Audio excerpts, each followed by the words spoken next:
ನಮಸ್ಕಾರ ವೀಕ್ಷಕರೇ, ಗೃಹಲಕ್ಷ್ಮಿ ಅಪ್ಡೇಟ್ಸ್‌ಗೆ ನಿಮಗೆ ಸ್ವಾಗತ. ವೀಕ್ಷಕರೇ, ನೀವೆಲ್ಲ ಕಾಯ್ತಾ ಇರೋದು ಗೃಹಲಕ್ಷ್ಮಿ ಯೋಜನೆ 21ನೇ ಕಂತಿನ ಹಣ ಯಾವಾಗ ಬರುತ್ತೆ ಅಂತ. ಇದೀಗ ಗೃಹಲಕ್ಷ್ಮಿಯರಿಗೆ ಗುಡ್ ನ್ಯೂಸನ್ನು ನೀಡಲಾಗಿದೆ. ಅದೇನು ಅಂತ ಹೇಳ್ತೀನಿ. ಅದಕ್ಕಿಂತ ಮುಂಚೆ ನೀವೇನಾದರೂ ನಮ್ಮ ಚಾನಲ್‌ನ ಮೊದಲನೇ ಬಾರಿಗೆ ನೋಡ್ತಾ ಇದ್ದರೆ ದಯವಿಟ್ಟು ನಮ್ಮ ಚಾನಲ್‌ಗೆ ಸಬ್ಸ್ಕ್ರೈಬ್ ಆಗಿ.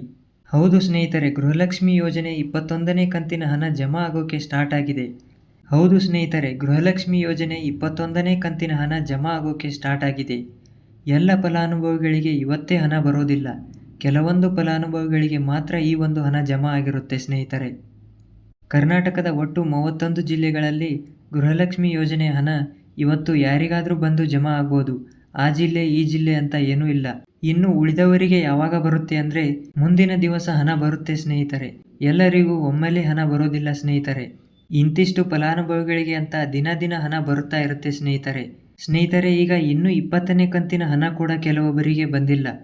ಅವರಿಗೂ ಕೂಡ ಈಗ ಈ ಒಂದು ಹಣ ಬಂದು ಜಮಾ ಆಗುತ್ತೆ ಸ್ನೇಹಿತರೆ. ನಿಮಗೆ ಇದೇ ವಾರದಲ್ಲಿ ಗೃಹಲಕ್ಷ್ಮಿ ಯೋಜನೆ 21ನೇ ಕಂತಿನ ಹಣ ನಿಮ್ಮ ಖಾತೆಗೆ ಬಂದು ಜಮಾ ಆಗುತ್ತೆ ಸ್ನೇಹಿತರೆ. 2000ರಂತೆ ಎಲ್ಲ ಫಲಾನುಭವಿಗಳಿಗೆ ಹಣವನ್ನು ಜಮಾ ಮಾಡ್ತಿದ್ದಾರೆ ಸ್ನೇಹಿತರೆ. 20ನೇ ಕಂತಿನ ಹಣ ಕೂಡ ಜಮಾ ಆಗಿಲ್ಲ. ಅವರಿಗೂ ಕೂಡ ಪೆಂಡಿಂಗ್ ಹಣವನ್ನು ಈಗ ಜಮಾ ಮಾಡ್ತಿದ್ದಾರೆ ಸ್ನೇಹಿತರೆ. ಈಗ ನೋಡೋದಾದರೆ ನಿಮಗೆ ಸ್ನೇಹಿತರೆ 40,000 ರೂಪಾಯಿ ಗೃಹಲಕ್ಷ್ಮಿ ಯೋಜನೆಯಿಂದ ಬಂದಿರುವಂಥದ್ದು ಸ್ನೇಹಿತರೆ. 21ನೇ ಕಂತಿನ ಹಣ ಕೂಡ ಈಗ ಜಮಾ ಆಗಲಿದೆ. ಇನ್ನೂ ಕೆಲವರಿಗೆ 19ನೇ ಕಂತಿನ ಹಣ ಜಮಾ ಆಗಿಲ್ಲ. ಅವರಿಗೂ ಕೂಡ ಈ ಒಂದು ಹಣ ಈಗಲೇ ಜಮಾ ಆಗುತ್ತೆ ಸ್ನೇಹಿತರೆ, ನೀವೇನಾದರೂ ಮೊದಲನೇ ಬಾರಿಗೆ ನಮ್ಮ ಚಾನಲನ್ನು ನೋಡ್ತಾ ಇದ್ದರೆ ದಯವಿಟ್ಟು ನಮ್ಮ ಚಾನಲ್ಗೆ ಸಬ್ಸ್ಕ್ರೈಬ್ ಆಗಿ.